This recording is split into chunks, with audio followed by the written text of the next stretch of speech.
Hello friends, आप सभी का एक बार फिर से स्वागत है आपके अपने यूट्यूब चैनल बीपीएससी रेलेवेंट पे। मैं हूं अविनाश और आज हम लोग इंटरनेशनल करंट अफेयर को कवर करेंगे।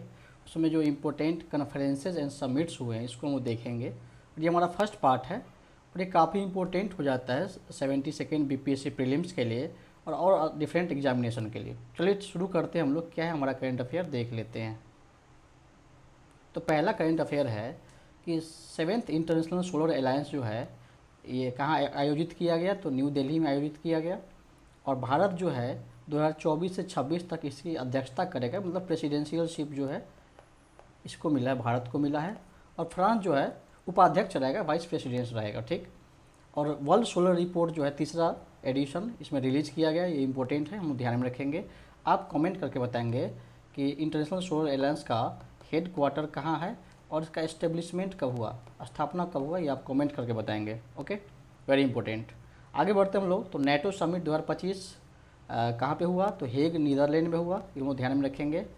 और यहाँ पे एक कॉमन फंडिंग रिसोर्स प्लान जो है इसको अप्रूवल मिला है 2026 से 30 के लिए। क्या है, तो common funding resource plan, okay, ध्यान में रखेंगे हम लोग। और ये 2025 का है जो कहाँ हुआ है, हेग नीदरलैंड में। और 2026 का जो नेटो का समिट होगा ये अंकारा तुर्की में होगा, ये ध्यान रखेंगे, अंकारा तुर्की में। ओके, और इसी के तहत नेटो समिट में ही फॉरेन मिनिस्टर्स का इनफॉर्मल मीटिंग भी हुआ। और कहाँ पे हुआ, हेल्सिंगबर्ग स्वीडन में हुआ, ठीक है, मतलब ये 2026 में होगा फॉरेन मिनिस्टर्स का इनफॉर्मल मीटिंग। कहाँ, तो हेल्सिंगबर्ग स्वीडन में। ओके, देन जो नेटो मेंबर्स हैं वो मतलब एग्री किए हैं कि जो डिफेंस स्पेंडिंग है उसके अपने 5% के जीडीपी से के हिसाब से उसको खर्च करेंगे, ठीक है, यहाँ पे ध्यान रखेंगे हम लोग। फिर फ्यूचर फोर्सेस इवेंट का आयोजन किया जाएगा 2026 में, तो ये इंपॉर्टेंट नेटो समिट 2025 से रिलेटेड फैक्ट था। आगे बढ़ते हम लोग। तो 51st G7 समिट हुआ, कहाँ हुआ, तो कैनानास्किस अल्बर्टा कनाडा में हुआ। कब हुआ, तो जून 2025 में हुआ है। कहाँ हुआ, तो कैनानास्किस अल्बर्टा कनाडा में। ओके, ध्यान रखेंगे हम लोग। और इसमें जो पहली बार यूरोपियन कमीशन के प्रेसिडेंट को इनवाइट किया गया, ये हम ध्यान में रखेंगे G7 समिट में। हालांकि भारत इसका सदस्य नहीं है, फिर भी पीएम मोदी ने इनको अटेंड किया था इस G7 समिट को। और इसी दौरान उन्होंने बायलिटरल मीटिंग भी किया, मतलब द्विपक्षीय वार्ता भी किया। किसके साथ, तो मार्क कैर्नी के साथ। ये मार्क कैर्नी कौन है, तो पीएम है, कहाँ के, तो कनाडा के पीएम है, ठीक है, ये हम लोग ध्यान में रखेंगे। और इस G7 समिट का आउटकम क्या रहा, इसमें दो इंपॉर्टेंट आउटकम जो इसके हैं। फर्स्ट है critical mineral alliance, okay, then है कैनानास्किस वाइल्ड लाइफ चार्टर। तो ये इंपॉर्टेंट हो जाता है, आपसे क्वेश्चन पूछ सकता है कि क्रिटिकल मिनरल अलायंस जो है किस समिट के तहत ये एज ए आउटकम आया, ठीक है, हम ध्यान में रखेंगे। और G7 का नेक्स्ट समिट यानी 2026 में इस बार जो समिट होगा वो एवियन फ्रांस में होगा, ये भी इंपॉर्टेंट हो जाता है, हम ध्यान में रखेंगे। ओके, इसके कौन कौन से मेंबर हैं थोड़ा सा ये भी देख लें। तो यूएस है, यूके है, फ्रांस है, इटली है, जर्मनी, जापान एंड कनाडा है। हालांकि रसिया भी इसका सदस्य था, 1997 में इसका मेंबर बना था रसिया। बट 2024 में जब इसने क्रीमिया को एनेक्स किया, क्रीमिया को अपने मिला लिया जो कि एक यूक्रेन का पार्ट हुआ करता था, उसके बाद इससे निष्कासित कर दिया गया है, बाहर निकाल दिया गया है, ठीक है। तो ये इंपॉर्टेंट जो इवेंट्स था G7 समिट का 91वां, उसका हम लोग देख लिया, ठीक है। देन आगे बढ़ते हम लोग। तो यूएन ओशन कॉन्फ्रेंस 2025 में आयोजित किया गया। कहाँ आयोजित किया गया, तो नीस फ्रांस में किया गया। कब, तो जून 2025 में यूएन ओशन कॉन्फ्रेंस, ठीक है, ध्यान में रखेंगे। और इसमें इंडोनेशिया और वर्ल्ड बैंक ने दोनों साथ मिलके कोरल बॉन्ड को रिलीज किया। कोरल बॉन्ड वेरी इंपॉर्टेंट, ध्यान रखेंगे। और इसका पर्पस क्या है, तो रीफ कंजर्वेशन के लिए इंडोनेशिया एंड वर्ल्ड बैंक ने साथ में मिलकर कोरल बॉन्ड का ये किया है, इंट्रोडक्शन किया है। और इसका थीम क्या है यूएन ओशन कॉन्फ्रेंस 2025 का, तो conserve and sustainably use the ocean. Conserve and sustainably use the ocean है तो काफ़ी बड़ा, बट लास्ट में आप इतना याद रखेंगे इससे काम आपका हो सकता है। देन फ्रेंच पोलिनेशिया एक कंट्री है, वो जो है क्रिएट करेगा विश्व का सबसे बड़ा world largest marine protected area, ये क्रिएट करने के लिए प्लेज किया है। और ये यूएन ओशन कॉन्फ्रेंस जो होता है उसका गोल जो है SDG सस्टेनेबल डेवलपमेंट गोल्स 14 जो है अपना लाइफ बिलो वाटर, उसको लेके काम करता है। ओके, आगे बढ़ते हैं हम लोग। तो 22nd SCO Shanghai corporation organisation का डिफेंस मिनिस्टर का समिट हुआ 2025 में। तो कहाँ हुआ, किंग दाओ चाइना में हुआ। कब हुआ, तो 26 जून 2025 को। कहाँ हुआ, डिफेंस मिनिस्टर समिट SCO का, तो किंग दाओ चाइना में हुआ। और इसी के तहत बेलारूस को जो है एक नए सदस्य के रूप में इसमें इंक्लूड किया गया है, ये ध्यान में रखेंगे। और भारत के तरफ से हमारे डिफेंस मिनिस्टर श्री राजनाथ सिंह ने भारत को रिप्रेजेंट किया वहाँ पे। ओके। और भारत ने जो एक जॉइंट डिक्लेरेशन था एससीओ डिफेंस समिट का, डिफेंस मिनिस्टर समिट का, उसको साइन करने से रिफ्यूजल दे दिया, मतलब मना कर दिया, क्योंकि उसमें जो है पहलगाम टेरर अटैक का कोई जिक्र नहीं किया गया था। ये हम लोग ध्यान में रखेंगे। उसके बाद बात करें 25वां एससीओ समिट की, 25th एससीओ समिट की, तो ये कहाँ हुआ, तो तियानजिन चाइना में हुआ। और इसका थीम था upholding the Shanghai spirit, SCO on the move. ये सब इंपॉर्टेंट हो जाता है, यूएस चाइना ये सब जो है खास के बीपीएससी के लिए काफ़ी फेवरेट टॉपिक रहा है। इसके दृष्टिकोण से हम लोग इसको देखेंगे।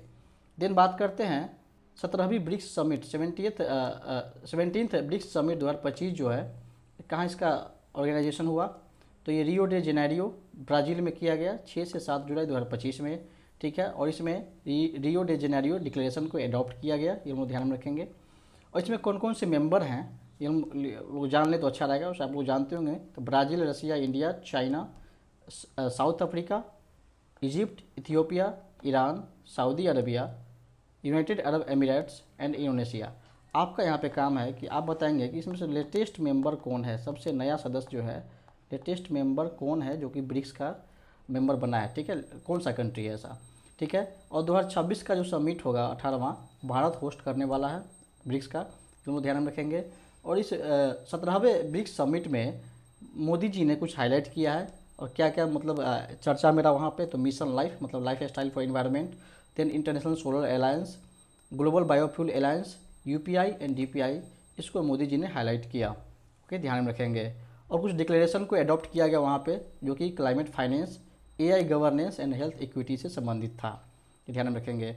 और ब्रिक्स का जो है 17वीं ब्रिक्स का जो अपना थीम था वो क्या था, strengthening global south cooperation for a more inclusive and sustainable governance. Sustainable and inclusive तो होलिस्टिकली सब कुछ में रहेगा ही, और चूँकि ब्रिक्स का ये ग्लोबल साउथ का एक देखा जाए तो ऑर्गेनाइजेशन है, तो इसलिए इस तरीके से आप इसको याद रख सकते हैं। देन आगे बढ़ते हैं, तो 46th आसियान समिट हुआ, कहाँ हुआ, तो कुआलालंपुर मलेशिया में हुआ, मई 2025 में हुआ।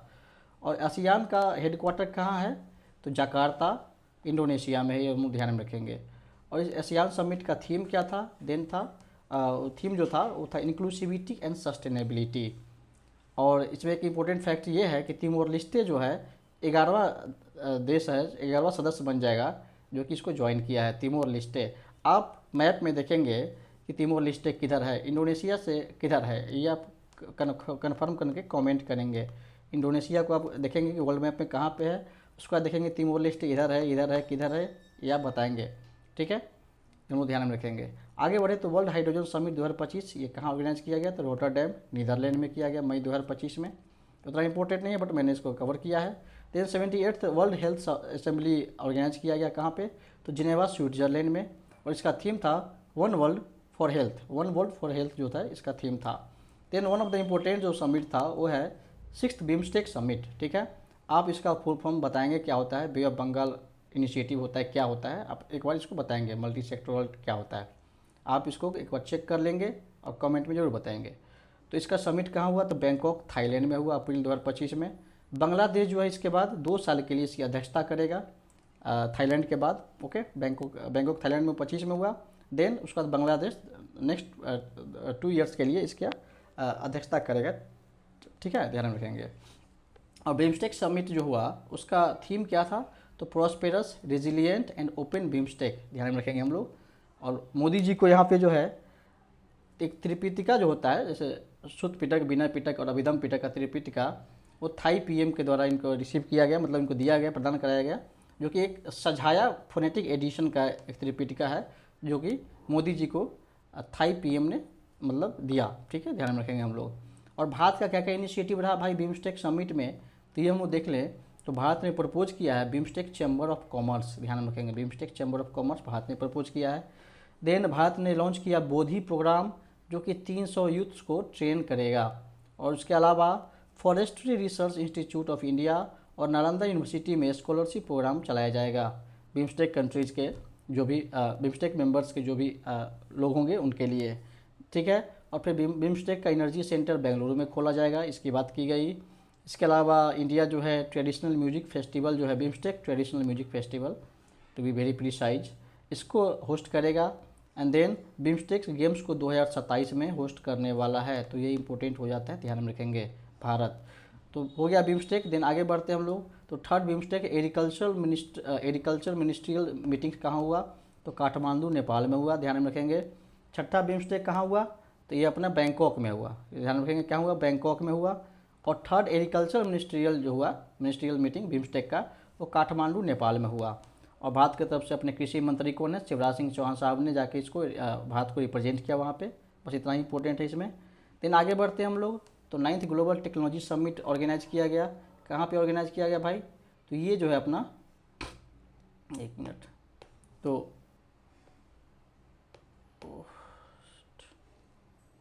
क्या हो रहा है, तो 9th ग्लोबल टेक्नोलॉजिकल समिट जो है ये अपना कहाँ पे हुआ? तो न्यू दिल्ली में हुआ अप्रैल 2025 में। और इसका थीम क्या था? तो इसका थीम था संभावना, यानी possibilities. Ninth global technology summit का थीम क्या था? तो संभावना, पॉसिबिलिटीज, ये पूछ सकता है। और अब बीपीएससी तो काफ़ी पीछे से करंट अफेयर पूछ रहा है। अभी आपने 71st का मेंस दिया होगा तो समझ में आ गया होगा। अक्टूबर महीने का विजन उठा के पूरा पूछ दिया है, ठीक है। और इसमें जो है 9th ग्लोबल टेक्नोलॉजी समिट में IMF पीस कीपर मूवमेंट को भी लॉन्च किया गया, जो कि दिल्ली में ऑर्गेनाइज किया गया था। दिन आगे बढ़ते हैं। तो वर्ल्ड गवर्नमेंट समिट 2025 कहाँ हुआ? तो दुबई में हुआ फरवरी 2025 में। और इसका थीम क्या था? तो इसका थीम था shaping future governments. Shaping future government जो है इसका थीम था। तो आज के लिए इंटरनेशनल करंट अफेयर्स के सीरीज में इतना ही हम लोग रखते हैं। नेक्स्ट जो इसका सेकेंड पार्ट आएगा उसमें हम लोग 2026 का जो भी इम्पोर्टेंट कॉन्फ्रेंसेज एंड समिट्स हुए हैं, या फिर 2025 का कुछ और इम्पोर्टेंट यदि बच जाता है तो उसको भी हम लोग अच्छे से देख लेंगे। इससे इस तरीके से हम लोग इसको काफ़ी हॉलिस्टिकली कवर करेंगे, ठीक है। तो आप इसी तरीके से बने रहिए। हम लोग बहुत जल्दी सेकेंड पार्ट में मिलते हैं। Thank you.